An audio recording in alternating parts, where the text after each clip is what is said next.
Welcome back to the Gentleman's Gazette and our series on bespoke shoes. If you're just joining mid-series, you can find the rest of the videos here. Today's video is all about building heels and shaping the soles, which doesn't sound sexy at all, but actually heel building is one of the most fascinating parts of bespoke shoemaking. Why is that? Well, we don't just use a heel block, but it's actually built layer by layer, and this heel in particular is special, and you'll see why in this video. In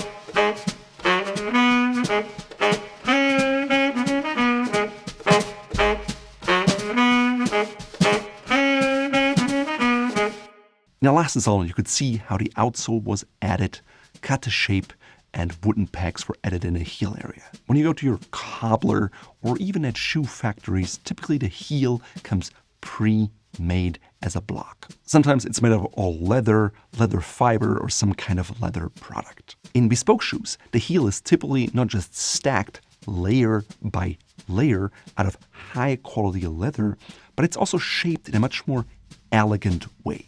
So, for example, it's tapered a little bit. Sometimes that's also called a Cuban heel, depending on how far in you go.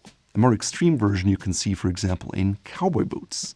Most people in the street will never notice the heel, while bespoke shoe aficionados really can recognize and see a lot in the heel.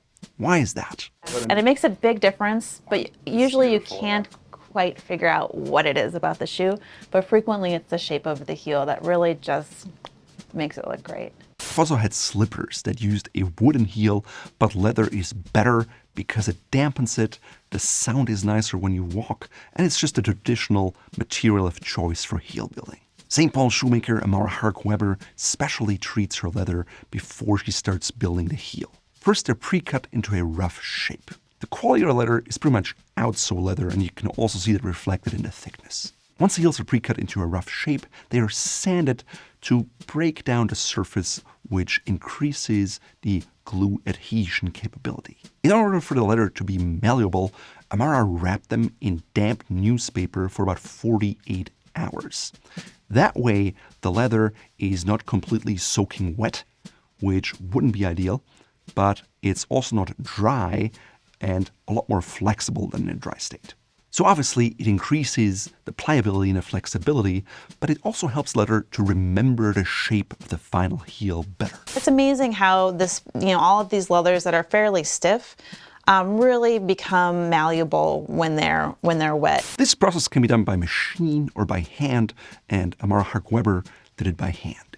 Probably 99.999% of all men's dress shoes have the typical crescent moon shaped heel.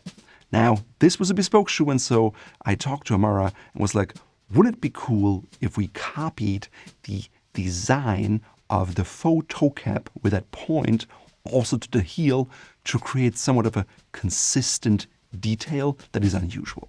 At first glance, it may not look like they're the identical shapes because on the toe cap, the leather and the last is just a little different. But in fact, these were the exact same patterns. When handling the heel leather, I was surprised how malleable and pliable it had become, even though it wasn't fully immersed in water.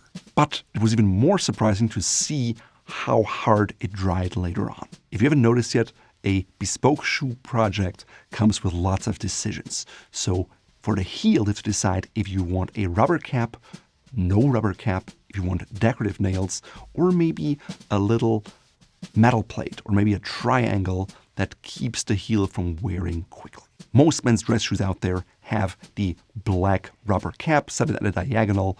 It helps to maybe cushion your spine a little bit when you walk, and it also prevents the heel from wearing prematurely. For bespoke shoe, they come in different colors, especially something like brown, so it's not so obvious that there's a non-leather element in your heel.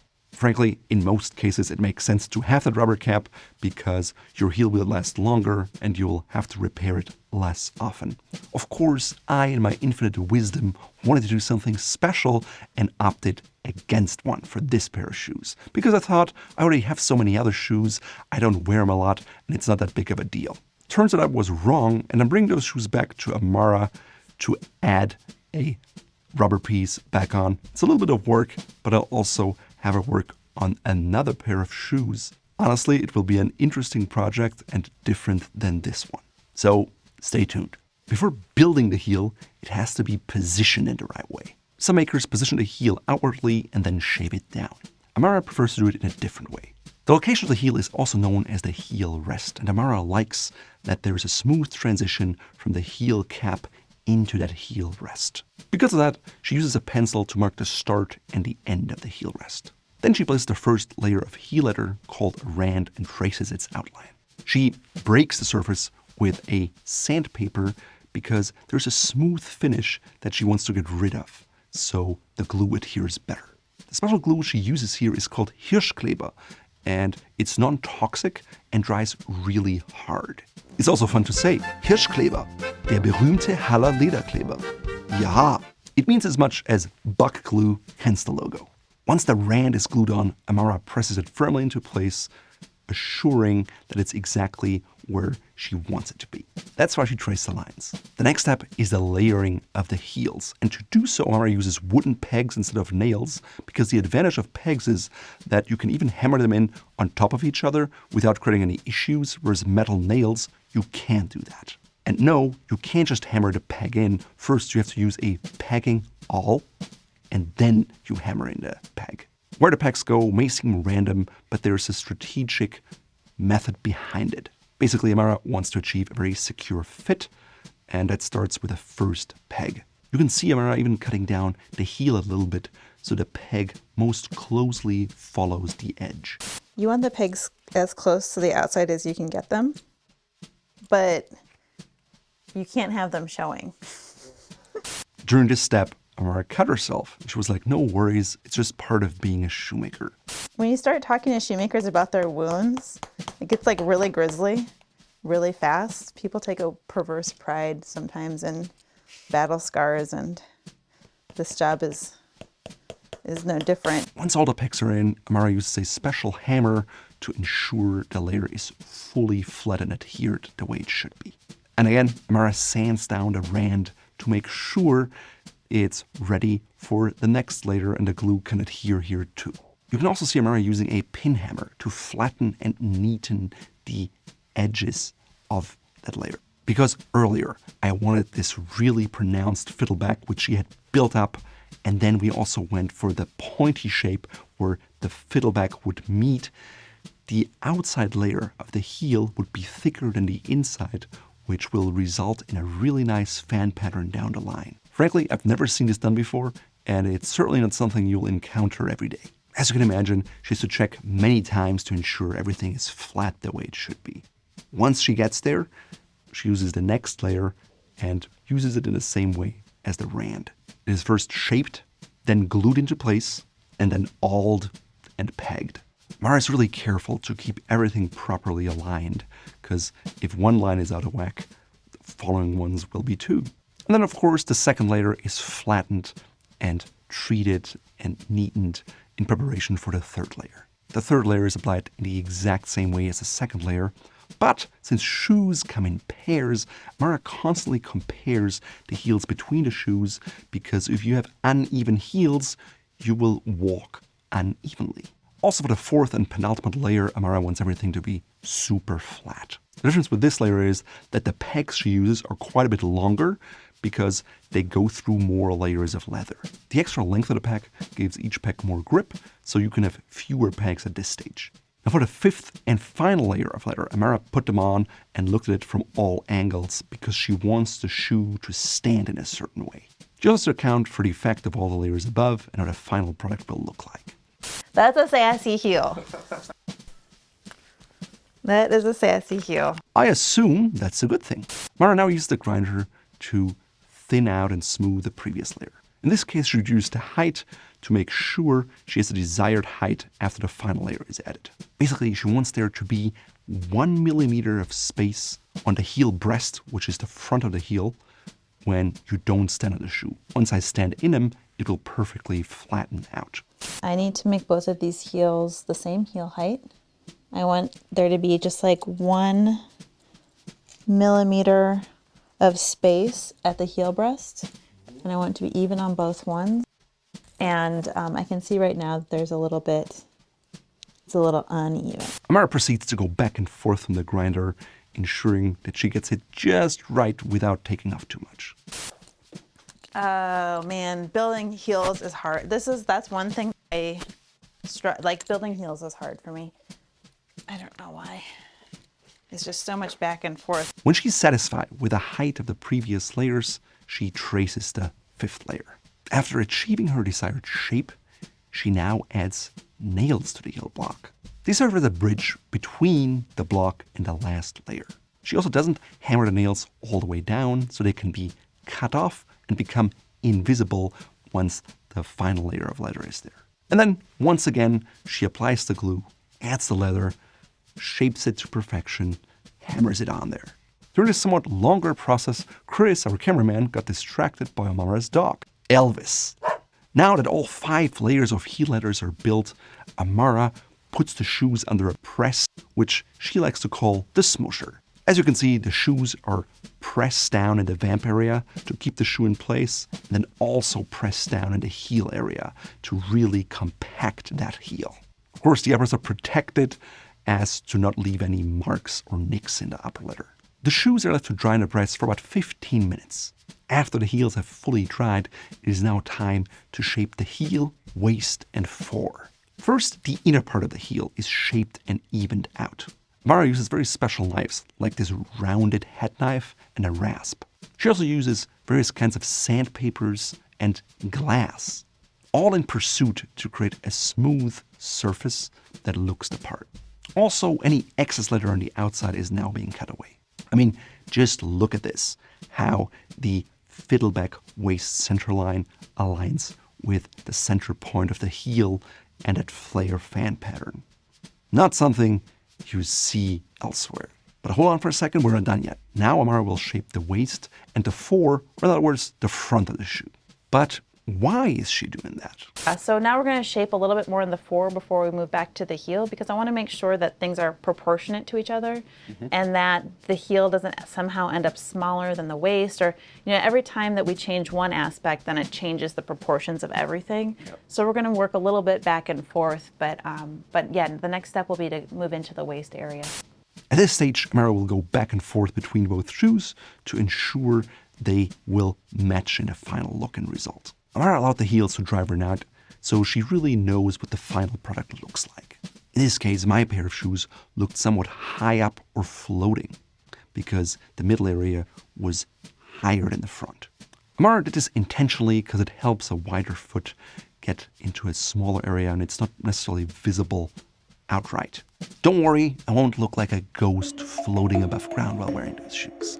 Now at this stage, the lines were a little straight, and Amara was ready to cut everything at an angle. And as it was a bespoke shoe, I could be part in determining this angle. As the dried heel leather is now very tough, Amara had to work with really sharp knives and be really careful so she wouldn't cut herself again. After she got the angle exactly right, it was time to finish up the area again. Again, she used special knives, sandpaper, and a rasp. In the end, everything looked smooth and elegant, but to ensure that the angles are the exact same on the different shoes, she used some cardboard to help her with that. It's basically a cardboard guide. Next, she used an edge trimmer to slightly bevel the bottom layer so there's no harsh corner. You might notice lots of terms are being thrown around here. Not all are industry terms. For example, smoosher is something Amara just came up with, but I think it should definitely be an industry term. During the entire process of shaping the heel, Amara repeatedly puts the shoe back on a flat stone to ensure she gets the balance and the height and everything just right. She checks the shoe individually, but also the two shoes in relation to each other. As you can see, she used a pencil to freehand draw a little line on the heel about 1 millimeter in, and she didn't use a compass because she felt like freehand she could more accurately be in line with the natural shape of the heel. But once she had that line there, she used a grinder to basically grind things down. Now, since I was present when all this happened, I could give real-time feedback. We went back and forth and discussed it. She told me what was possible and what wasn't, and ultimately we decided to increase the height by 3 millimeters. That's about 1/8 of an inch. Now, when you change the heel height, you also have to make sure that you're not impacting things like the toe spring too much. And as a professional, she, of course, understood everything in that process. As a skilled shoemaker, she really helps me to find the aesthetics I want without sacrificing the comfort. In order to get those additional 3 millimeters, we needed to add a rand. So in order to get there, the final layer has to be taken off. Nails that were already in were just cut off, everything was smoothed. Again, the surface of the last rand is roughened up and blow dried to help with the glue and allow for the breaking or the sanding so the glue can once again adhere well. So then the new rand is glued on, the new rand is pegged, and everything is smoothed down with a grinder. And then of course we have to check for the proper height, because the only reason we're doing this step is because I wanted 3 more millimeters. So it's time to add the last extra layer of the heel. The area is blow dried, roughened, attached with glue, hammered to attach to formed heel, and sanded to shape. Just like before, various tools are used to achieve the final result. The exterior of the leather is trimmed and cut, and Amara shapes the heel with a grinder, rasps, scrapers, awls, sandpaper, and glass. She even uses elk bones. Why that? Well, the texture of the bone and the friction against it helps provide a nice finish. Apparently, the bone structure impacts the leather fiber in a certain way. You'll see once the bone runs over this finished leather, it really brightens up. It really almost starts to sparkle. And so especially in the areas of the heel breast in here, it's hard to get sandpaper in there. As you can see, it's all about the right finish, shape, and gloss. It takes a lot of effort to make things look effortless. With modern means of communication, it's very easy for shoemakers, even if you're not there, keep you updated about the status of where they're at. And more importantly, if decisions have to be made. For example, when Amara was working on the stain for the heel, she could send me pictures just so I would get an idea of what the final result might look like. The other thing I noticed, oftentimes water is involved quite a bit, because using it helps to reduce dust while working on the shoe. It also makes it easier to shape the heel leather because it's softer. Last but not least, it also helps the leather fibers expand, and it improves compression. The top of the heels were straightened with a special kind of file, also known as Ran file. Frankly, it may seem like the heel is done, but there is extensive sanding, glassing, and rasping going on back and forth to get the desired outcome. Once it seems like everything is in its desired shape, Amara lets the shoe sit for 24 hours. To compare the finishes, Amara glassed one side and sanded the other to see the difference. I felt the glassole looked beautiful, and so everything would be glassed eventually. You can see a lot goes into it, but we're not done, so stay tuned for our next installment, where the finishing touches like wax are applied to get that final end result.